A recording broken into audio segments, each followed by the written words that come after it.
उत्तराखंड, जिसे उत्तरांचल के नाम से भी जाना जाता है, भारत के उत्तरी भाग में स्थित एक राज्य है। इसके धार्मिक महत्व और पूरे राज्य में पाए जाने वाले कई हिंदू मंदिरों और तीर्थ केंद्रों के कारण इसे अक्सर देवभूमि कहा जाता है। उत्तराखंड हिमालय, भाबर और तराई क्षेत्रों के प्राकृतिक वातावरण के लिए भी जाना जाता है। समय का वो चक्र जो उत्तराखंड के उस कालखंड से गुजरा था, आज हम उसकी जानकारी आपके साथ शेयर करेंगे। यह बात साल 1806 की है। जून के दोपहर में अल्मोड़ा के गांव में ढोल दमों के साथ गोरखा सेना की एक टुकड़ी मुनादी कर रही थी। जनता को चेतावनी दी जा रही थी कि आज के बाद कोई भी महिला अपने घर की छतों पर न जाए।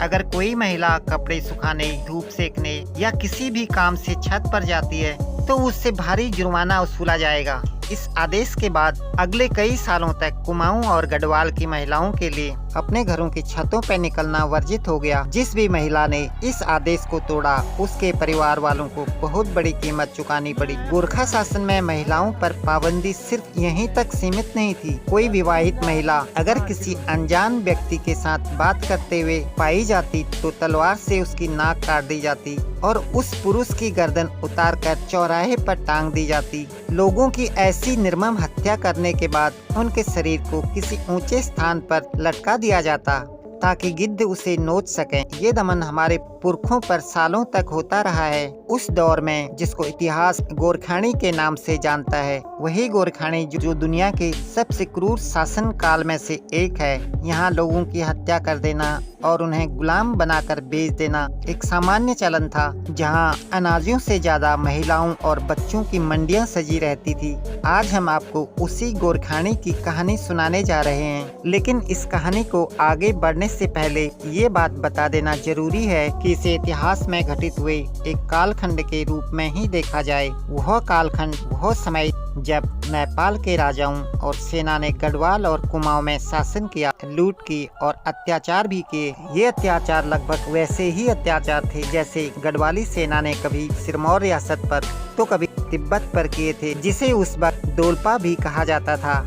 इसलिए आज की कहानी में इतिहास के जिस काले अध्याय का जिक्र है, उसे किसी भी तरह वर्तमान में द्वेष का कारण या आधार न बनाया जाए। वैसे भी इतिहास का ये कालखंड गोरखा समाज या नेपाल की आम जनता की बात नहीं करता। वहाँ की जनता तो उस दौर में खुद भी वही दमन झेल रही थी जो हर राजशाही में जनता झेलती है। इसलिए इस कहानी में आगे बढ़ने से पहले ये दोहराना जरूरी है कि दमन हमेशा सत्ता करती है, कोई समाज नहीं। नमस्कार, मैं नरेंद्र बिष्ट। बात साल 1790 की है। गोरखा सेनापति अमर सिंह थापा ने कुमाऊं की राजधानी अल्मोड़ा पर अधिकार कर लिया था। गोरखाओं की नजर अब गढ़वाल पर भी थी। वहां के राजनीतिक हालात इस दौर में छिन्न भिन्न थे। ऐसे में 1791 में हर्षदीप जोशी की सहायता से गोरखाओं ने गढ़वाल पर हमला करने की योजना बनाई। उन्होंने गढ़वाल में लंगूरगढ़ पर घेरा भी डाल लिया, लेकिन उसे अपने कब्जे में लेने में सफल न हो सके। 10 साल बाद उन्हें यह सफलता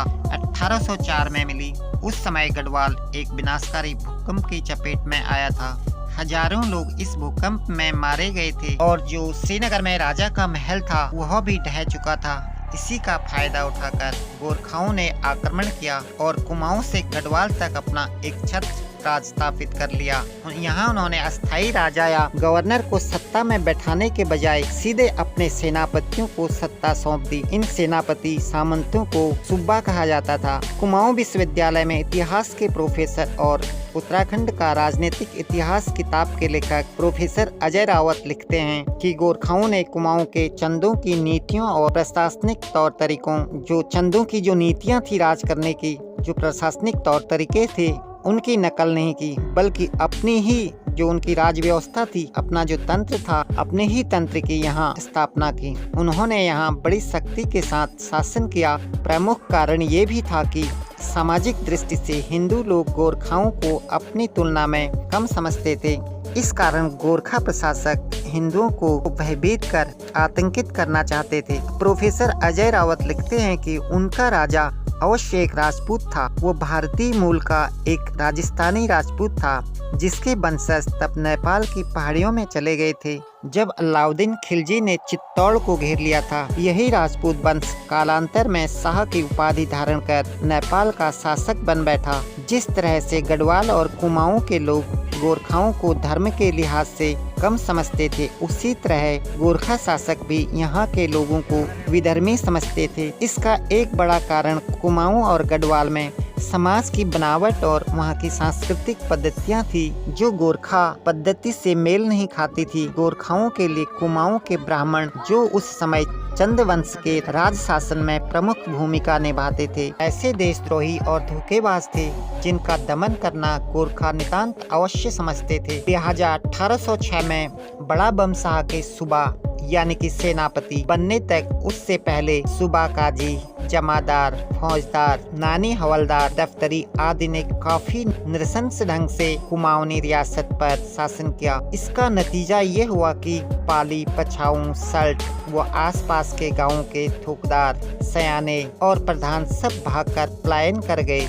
अतः चौतरिया बड़ा बमशाह को राजकाज अपने हाथ में लेना पड़ा। लेकिन नेपाली सेनापति बड़ा बमशाह की सत्ता अपने हाथ में लेने के बाद भी क्रूरता कम नहीं हुई। उसने चंद रियासत के दीवानों, राज कर्मचारियों, फड़त्यालों और मेहरा राजपूतों को कुचल दिया। कुमाऊं का इतिहास लिखने वाले बद्रीदत्त पांडे लिखते हैं कि बड़ा बमशाह ने जब चंद रियासत के खास दीवानों और कर्मचारियों के साथ उन तमाम लोगों को कुचल दिया जो गोरखा सत्ता को चुनौती देते थे, तो आम कुमाऊनी लोगों ने इसका विरोध नहीं किया। कारण स्पष्ट था, सामान्य जनता के लिए जैसे चंद्र राजा थे वैसे ही गोरखा थे। उनके लिए केवल राजा बनते थे। चंदों के समय में भी उनका दमन चक्र कोई कम नहीं था। सयाने, थोकदार और प्रधान राजस्व वसूली के नाम पर जनता का बहुत उत्पीड़न करते थे। गांव के प्रधान सयानों या थोकदारों के अधीन होते थे, जिन्हें राजकर के अलावा सयानों और थोकदारों को भी दस्तूर देना पड़ता था। राज आज्ञा के अनुसार उन्हीं के हुक्म और आदेशों का पालन करना पड़ता था। लेकिन बाद में आम जनता का जो उत्पीड़न हुआ, उसमें गोरखाओं ने कुमाऊं के चंद वंश और उधर गढ़वाल के परमार वंश को भी बहुत पीछे छोड़ दिया। 1791 में जब अल्मोड़ा पर गोरखाओं का अधिकार हुआ, तब नेपाल नरेश रण बहादुर शाह की उम्र मात्र 15 साल की थी। ऐसे में उसका चाचा चौतरिया बहादुर शाह उसके संरक्षण की हैसियत से शासन करता था। अल्मोड़ा में अधिकार कर लेने के बाद वो कुमाऊं का राजपाट सेनापति अमर सिंह थापा को सौंपकर नेपाल लौट गया। अपने साथ में बोझ ढोने वाले कुमाऊं के अनेक काश्तकारों को वो नेपाल ले गया। इधर अमर सिंह थापा ने विद्रोहियों का दमन किया और चंदों के समय से चले आ रहे कुशासन को सुव्यवस्थित किया। इसके लिए उसने सूरबीर थापा जगजीत पांडे का सहयोग लिया। उसने गोरखा आक्रमण से भयभीत और पलायन कर चुकी जनता को अपना फरमान जारी कर दोबारा अपने अपने गांवों में आकर बसने का आह्वान किया। इस प्रकार राजधानी अल्मोड़ा में धीरे धीरे शांति स्थापित होने लगी। आम लोगों पर टैक्स थोपने का सिलसिला भी शुरू हो गया। गोरखा शासक केवल जमीन और जंगल के मालिकों से ही सख्ती से नकद लगान वसूल करते थे। शिल्पकारों से नकद धनराशि नहीं ली जाती थी, बल्कि उनसे हस्तकारी का कार्य यानी कि वो जो काम करते थे वही काम रियासत के लिए फ्री में करवाया जाता था। कुमाऊं में खेती किसानी करने वाली बड़ी आबादी को इस बात से कोई सरोकार नहीं रह गया था। सत्ता किसके हाथ में है? चंद राजाओं की लगातार अदला बदली और खाली खजाने को भरने के लिए अनेक तरह के करों के कारण जनता वैसे भी बहुत परेशान थी। लेकिन गोरखाओं ने कहर ही ढा दिया। एकेंसन अपनी हिमालयन गजेडियर में लिखते हैं कि गोरखाओं ने नया कर लगाया, लेकिन जब भी किसी ने भी यह कर नहीं चुकाया तो गोरखाओं ने एक दुस्साहसिक कदम उठाया। उन्होंने कुमाऊं के 1500 गांवों के मुखियाओं को फरमान भेजा कि वो तुरंत अल्मोड़ा पहुंचें, ताकि उन्हें ये बताया जा सके कि इस नए टैक्स से उनके गांव का क्या फायदा हो सकता है। तय तारीख को जब सब मुखिया वहां पहुंचे तो सभी की बेरहमी से हत्या कर दी गई। इतना ही नहीं, उन सभी मुखियाओं के शवों को उनके गांव भेजा गया ताकि गोरखाओं की दहशत को पूरा क्षेत्र महसूस कर सके। एकेंसन लिखते हैं कि उच्च वर्ग के बहुत से लोग तब मैदान की तरफ निकल भागे करों का भुगतान न करने वालों को दास बनाकर रुहेलखंड में बेचा जाने लगा। खेतों के मालिक जो लगान चुकाने में असमर्थ रहते थे, उन पे कोड़ों की मार पड़ती थी। कभी कभी तो गांव के बीच में सभी लोगों को बुलाया जाता था और सबके सामने उन्हें नंगा कर पीटा जाता था। लोगों को पकड़ पकड़ कर रुहेलखंड के बरेली और बहेड़ी के बाजारों में ले जाया जाता। सपरिवार रुहेल गुज्जरों, बन गुज्जरों, रुहेल गुज्जरों, बन गुज्जरों, पठानों, डकैतों के हाथ बेच दिया जाता। सुंदर राजपूत स्त्री पुरुषों को अपने पास रखकर उन्हें व्यक्तिगत उपयोग में लाया जाता और फिर बाद में नेपाल भेज दिया जाता। वहां उन्हें खसिया कहा जाता था। इसी तरह गढ़वाल के लोगों को हरिद्वार में लगी मंडियों में बेच दिया जाता था। ईस्ट इंडिया के अधिकारी जेबी फैजर लिखते हैं कि इस दौरान गोरखाओं ने 2 लाख से ज्यादा मासूम बच्चों को अपनी मां से अलग कर हरिद्वार के मंडियों में महज 100 से 150 रुपए की दर से बेच दिया। एडविन एडकेसन अपनी गजेडियर में लिखते हैं कि साल 1791 में सेनापति जोगमल ने कुमाऊं में भू राजस्व का पहला बंदोबस्त लागू किया। उसने कृषि जमीन पर 1 रुपये प्रति एकड़ टैक्स लगाया। उसके साथ ही जिन पुरुषों की उम्र 18 साल से ऊपर थी, उन्हें भी हर महीना 1 रुपये टैक्स देना होता था। जो ब्राह्मण किसान थे, उन पर 5 रुपये टैक्स लगाया जाता था। हालांकि टैक्स उन ब्राह्मण परिवारों पर ही लगाया जाता था जिनके खिलाफ मुखबिरों ने ये सूचना दी होती थी कि वो आजकल राजनीति पर कुछ ज्यादा ही बातें कर रहे हैं। गोरखे कुमाऊं और गढ़वाल का सारा तांबा, सोना, चांदी लूटकर नेपाल ले गए थे। तांबे के बर्तनों से उन्हें विशेष लगाव था। उनके द्वारा जारी किए गए ताम्र पत्रों में विशेष प्रकार का तांबा इस्तेमाल होता था, जो सुडोल और वजन में काफी भारी होता। यूरोप के महान यात्री हार्डविकन और रैपर ने गोरखाओं के शासन के दौरान गढ़वाल और कुमाऊं की यात्रा की थी। बाद में उन्होंने अपनी किताब में गोरखाओं के कुकृत्यों का बड़ा ही हृदय विदारक वर्णन लिखा है। इन यात्रियों के अनुसार गोरखा जबरदस्ती घरों में घुसकर सारा अनाज लूट ले जाते थे और अगर कोई उनका विरोध करता तो खुकरी से उसकी हत्या कर देते। गढ़वाल में उनके अत्याचार यहाँ तक बढ़ गए कि हजारों लोग भूख से अकाल मौत के मुंह में चले गए। कई सालों तक लोगों ने जंगली वनस्पतियों को खाकर अपना जीवन यापन किया। गढ़वाल पर ब्रिटिश विजय के तुरंत बाद गढ़वाल के गोरखाली सूबेदारों के शासन के बारे में कुछ जानकारी जेबी फ्रेजर की डायरियों से मिलता है। वे लिखते हैं कि गोरखालियों के बारे में शिकायत करते हुए गढ़वाली लोग बहुत तेज में आ जाते थे, लेकिन इतने अत्याचार झेलने के बाद गढ़वालियों की आदतों और उनके विचारों में जो गुलामी आ गई है, उससे लगता है कि इनमें शायद ही कभी प्रतिरोध या आजादी के लिए लड़ने की बात आ पाएगी। गढ़वाल के गांव गोरखालियों द्वारा किए गए विनाश की कहानी कहते हैं। हर तरफ बंजर खेत, खंडहर झोपड़ियां दिखाई देती, केवल मंदिरों की जमीन पर अच्छी खेती दिखाई पड़ती है। इस पूरे क्षेत्र को देखकर ऐसा लगता है कि पूरे इलाके ने युद्ध की विभीषिका को बुरी तरह झेला है। ये तो हुए गोरखाओं के वे तमाम अत्याचार जो उन्होंने गढ़वाल और कुमाऊं पर राज करने के दौरान किए। उन्होंने राज किया तो उनकी कोई न्याय व्यवस्था भी रही होगी। न्याय व्यवस्था आम लोगों को दंड देने के लिए एक प्रक्रिया है। इसी तरह गोरखाओं की क्या संहिता थी। प्रोफेसर अजय रावत लिखते हैं कि गोरखों की न्याय प्रणाली कोई सुव्यवस्थित प्रणाली नहीं थी, जैसे कि बाद में अंग्रेजों के समय हुई।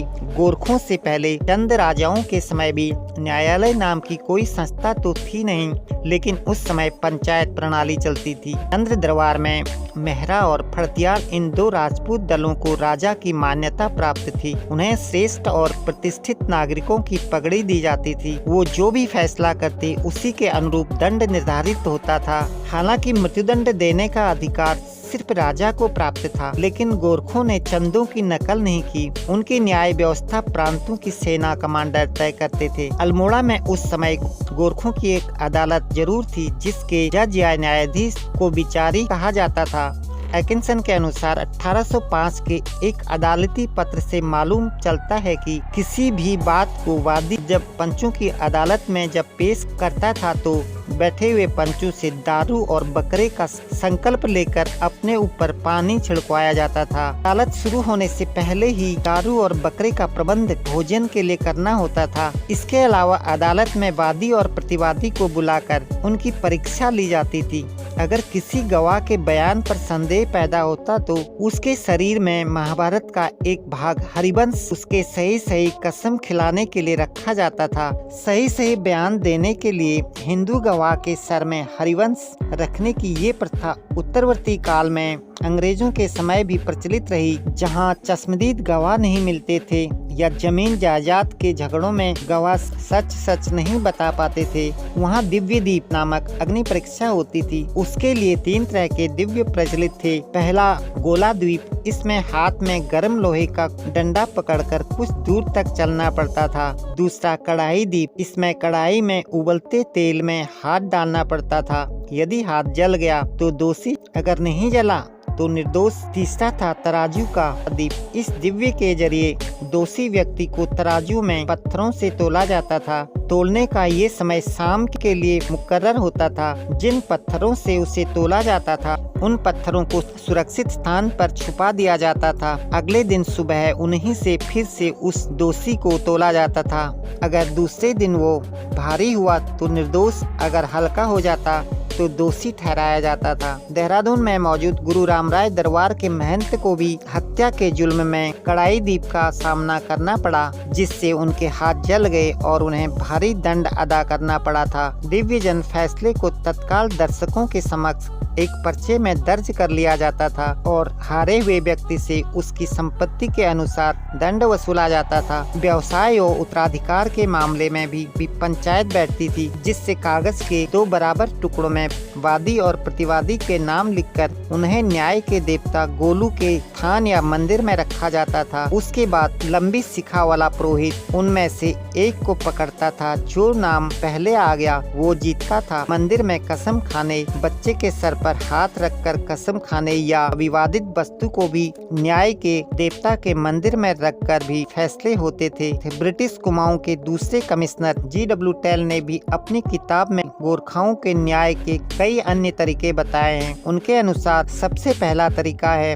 तीर दीप, तीर का द्वीप, जिसमें अभियुक्त को पानी के तालाब में अपना सर तब तक डुबोए रखना पड़ता है जब तक दूसरा व्यक्ति छोड़े गए बाण के ठीक पास तक पहुंचकर वापस न आ जाए। दूसरा तरीका उन्होंने बताया वो काटी हरियाकड़ी। इसमें गोरखा सुबह पानी से मामला हल करते थे। दोनों पक्षों के ऐसे लड़कों को पानी के कुंड में डुबाया जाता है जिन्हें तैरना न आता हो। इसमें जो देर तक पानी में रहकर जीवित रहता वो विजयी घोषित होता। हालांकि इन सभी तरीकों से बहुत कम लोग जीवित बच पाते थे। इसके अलावा देशद्रोह के लिए मौत की सजा मिलती थी। यदि कोई ब्राह्मण किसी की हत्या कर देता तो उसे देश निकाला किया जाता। ये दंड मनुस्मृति के अनुरूप था। अन्य अपराध करने पर ब्राह्मण की संपत्ति जब्त की जाती थी। जुर्माना भी वसूला जाता था। चोरी में पकड़े गए ब्राह्मण की शिखा काट दी जाती थी। कभी कभी उसके जनेऊ भी उतार ली जाती थी। गोरखे अपने निजी ब्राह्मणों मिश्र उपाध्याय के अलावा